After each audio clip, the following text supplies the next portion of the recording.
with the body clock. Okay, we're familiar. I'm not going to spend time on the cross reflexes. We'll do it as a practical later on, but we'll start with looking at the body clock. So the body clock corresponds to the superficial flow. Remember, this is nothing to do with the 5 elements, which we often hear about.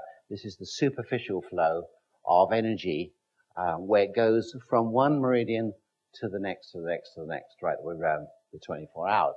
Now, every meridian has a 2-hour period. So it's a 12-hour clock, if you like.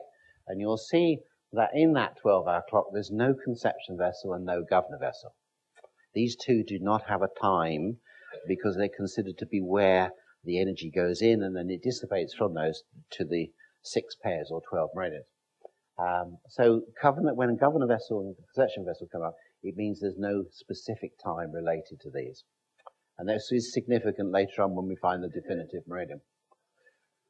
It doesn't mean the other meridians don't have any energy. They have their normal energy, okay? But at this particular time, right now, we get a surge of a little bit more energy, which means if you have more energy sometime, you have to take it from somewhere else. And what the body will do is it'll take it, when you've got a surge on one meridian, you'll take it from 12 hours opposite, okay? So if we go now, we're 11 o'clock, which is 10 o'clock, okay? So we go back to, which is spleen time, between 9 and 11 in standard time. So opposite here is triple Wobber. So what will happen at the moment is the spleen will have a little bit more energy and the triple Wobber will have a little less because that's where it's drawn it from. So that means that your triple Wobber or your thyroid will not be working physiologically quite as well at the moment. Maybe that's why you want a cup of coffee shortly to boost things up. So your spleen will have a little bit more. This is called the Horry point or now time. So each meridian has 2 hours when it has a greater energy than the others. So if we look at the clocks, there's no starting to, of course, the clock because it goes 24/7. But if we look on here, we'll see here, I put the midpoint here at 10 o'clock in the morning. So between 9 and 11 is spleen time. Okay, so I'm going to come back to these clocks and you'll see why I've actually put the clocks on. So remember, these clocks are standard time, right? So at the moment, we're set 1 hour ahead of standard time. So don't look at the clock, say, until the end of October.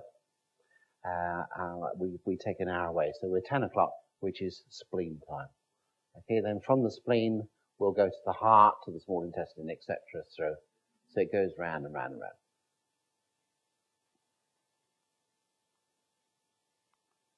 So what we do is we therapy localize the now time because the only time that there is in reality, and quantum physics teaches us this, is now. So the past is the past, the future is the future, but the only real time that there is now. And by the time you said that, it's gone. It's the past in there. So what we want to do is to test somebody. So could I have somebody up as a volunteer just to see whether they're in time? Ideally, someone who's been away recently, and ideally a long way away. You have? Where did you go? America, great. Let's see. Which part of America? New York, okay. So not too far.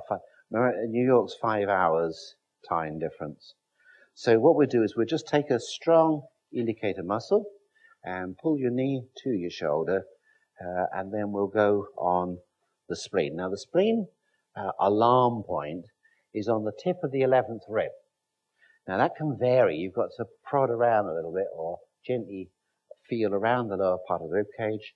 And we've got it straight away here, but it can be right round, further around the back, almost near the 12th rib. So you just follow the rib cage round, the line of the rib cage there. So let's see if you're in time. And we're very fortunate she doesn't go weak, which means that you're out of time. See, in this case, the now time is the only part in the body that goes weak when you're actually correct. All right? Now, we'll go through it and try and understand why this is a little later. And this is the question, is should you actually go weak to a now time if you're in a healthy setting position? So, she doesn't go weak on the alarm point. So remember, this is the alarm point. It's not necessarily alarm points are on the meridians. So the alarm point is on the tip of the 11th rib there. Just hold on there if you will. So these times are set 1 hour ahead for summer. Therapy localized the alarm point, or often in meridian therapy they call it a horary point. A strong muscle should weaken. If it does not, then the now time is not correct. So this is why I asked for somebody who traveled abroad. So right-handed people, therapy localized to the now time point. This is to make the correction. And either the practitioner taps the suprachiasmatic nucleus, or the body clock point, or the patient taps it with their left hand. So in other words, you can make the correction yourself if you're out of time and you're traveling abroad, or we can do it. The reverse holds for truly left-hand people. So if you're right-handed, you do the therapy localization on the acupuncture point with your right hand, and then you tap with your left. If you're left-handed, then you do it around the other way. Okay? Now, the instinct is to do it around the other way, because most people like to tap with their right hand and therapy localized with it. It doesn't work. Okay, it has to be that way round. So are you right-handed, Emma? You're left-handed. So we've got a true left-hander. So what you're going to do is now actually touch there. So on the point here, right-handed people, therapy localized the now time point. So in your time, we're going to do it on your left one. Now, the spleen alarm point is bilateral. We've got an alarm point on the tip of each rib. So she has to now therapy localize on the tip of each rib. All right, on the alarm point on both sides. If the alarm point is in the middle, then you've only got to do it with one side. Okay. Now I'm going to tap you back in. It doesn't matter which one I use for tapping, but if you do it, you're going to have to tap on one side, hold one side and tap, and then do the other side. Okay. Unless you've got 3 hands.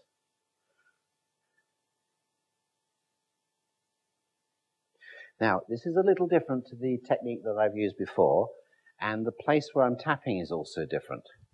So I'm tapping on the suprachiasmatic nucleus point, which is between governor vessel 20, which is on the midpoint on the top of the head, on the anterior fontanelle, and to the posterior fontanelle. It's halfway between the two. So between governor vessel 20 and governor vessel 19. I call it 19 and a half. So we tap about 60 times at twice a second, or 2 hertz, and that should have got her back in. So let's see if you're back in. So take the hand off there, you just touch on there, go back on again. Oh, and welcome home. Okay.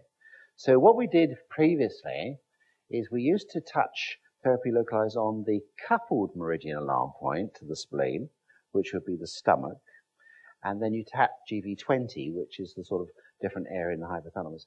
But this way makes more sense and it's quicker.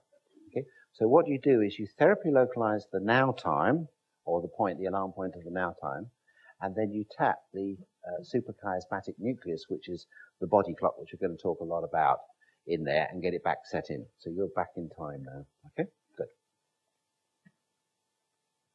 So why don't you take a strong indicator muscle with the person next to you? You can use a deltoid, a PMC, whatever you're skilled in doing. Okay, and therapy localized now find the tip of the 11th rib, therapy localize it on one side, and muscle test it. Roy, can you put out those tables? Yes, you know how to do it. Would you like some help? Now, I know it's quite a job sometimes putting a portable treatment table up. You know, finding, particularly if it's got bars going here and strings underneath and things.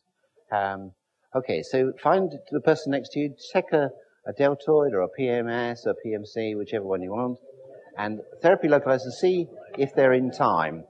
So test both sides to make sure that the alarm point weakens.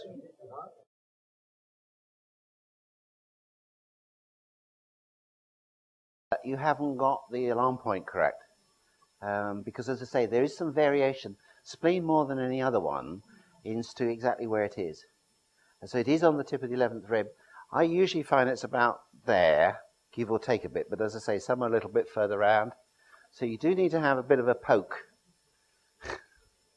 But we can find it straight away here. So let's go up here and pull your knee to your shoulder. Good, so he's nice and strong. Technically, of course, it's better to do a therapy localization flesh to flesh. The more things there are, we still don't really know what a therapy localization is. We know that it's possibly stimulation to nociceptors. This is the sort of current sort of thinking. David Walther, when he's in his books, talks about it being electromagnetic, and therefore certain materials will block it. Sometimes it's just the pressure is enough, so you could use something else, like a magnet or something else, as a stimulation. But in Brian's case, he's fine. You just didn't either pull hard enough or find it. So try and do it flesh to flesh, okay? So the great thing about with the patient here is he's getting information from this point, being stimulated because you're pushing, you're touching it up, but he's also getting it, a proprioception from his hand up. So he's getting a double whammy there. So if somebody else does the therapy localization, which we do sometimes, you're only getting a single input. So it is better if the patient does the therapy localization and do it yourself if the patient can't reach certain parts, and try and do it skin to skin, okay? Because again, if you cover it over with the more materials you cover it over, the less stimulation there probably is into the point anyway, and it could be that they're blocked. 30, 40 years ago, people were much more into electromagnetics and potential of blocking things with synthetic clothes. The Rudolf Steiner influence was much greater in people 30, 40 years ago not to use nylon clothes or non-wool. And Steiner always said use natural materials, it's much better for the human body, which it is, of course. But so David Walther always said, don't therapy localize through nylon or man-made fiber. It doesn't work as well, it blocks it out. But whether it does or not, I don't know. But try and do it skin to skin. You're okay. It's an indication, Brian, you do need a holiday abroad. Okay, so that's the alarm points. So you can make this chart. What I do is I just photocopy this onto a piece of paper, and now we've discovered about the suprachiasmatic nucleus point, which is right on the top of the head. It's right on the vertex. So find the anterior fontanelle, find the posterior. It's halfway between the two. So we call it governor vessel 19.5, if you like, but it is the highest part of the body. So you can easily tap it yourself. And just to show them, if you give them this picture, it gives you each of the times, local times, remember, in standard time zones.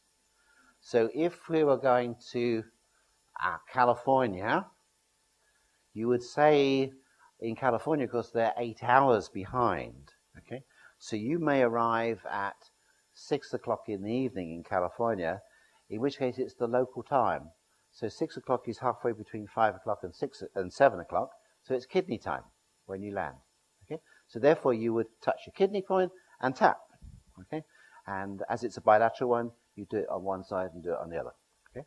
But if you've got somebody else to tap it, you hold the kidney point and ask the airline hostess to whack you one on the head with the magazine or with her hand, which she'll probably quite happily do. Okay? In fact, they should do that and come around and wake you up and say that we're going to land in half an hour and wake everybody up by tapping the suprachiasmatic nucleus. I might suggest that. I don't think BA would take that on. Virgin might, but I don't think BA would. They're very conservative about things like that. So you can cut that out and cut and paste it and put it onto a piece of paper and give it to the patient and teach them how to do it, because it really does make a lot of difference if you travel a lot. Okay, so jet lag is really something which can affect people because their biological systems are still working in local time because they haven't set to the new time. So when you're in California and they're 8 hours behind, and you've left London and you're in London time physiologically, it means your digestive juices, your enzymes, your hormones, etc. are all in London. So when you get your surge of energy, you're getting your surge at the wrong time. So I always tell the story that I love to go to Los Angeles and get off the plane, go to the hotel and have a steak. And of course it then sits there all night because it's 3 o'clock in the morning to my stomach. And then we wake up during the night at 2 o'clock, 3 o'clock, something like that, and think, I'm wide awake, in the middle of the night, this is crazy. And then you think, I didn't tap myself back in. Okay? So if you tap yourself in before, when you land, don't do it on the airplane because that's daft because you're only halfway through, but do it when you land. And you can do it at any time that you land as long as you tap it into the local time. And remember, if it's summer saving time, you set it an hour ahead. So when we go to Los Angeles, they have summer saving time, surprisingly enough. Really, the only place that doesn't is when you're in the tropics, okay? Which I was just thinking about the other day, because I explained to somebody, a patient of mine who was very low in vitamin D, which surprisingly, we're finding a lot of people already low in vitamin D because August wasn't very good and people didn't take their tops off and things. And this month, and we've got only a matter of a couple of days now left when at midday, which of course is 1 o'clock at the moment, when the sun is high enough, which will have, the 295 nanometers to be able to penetrate through the skin to convert cholesterol into vitamin D.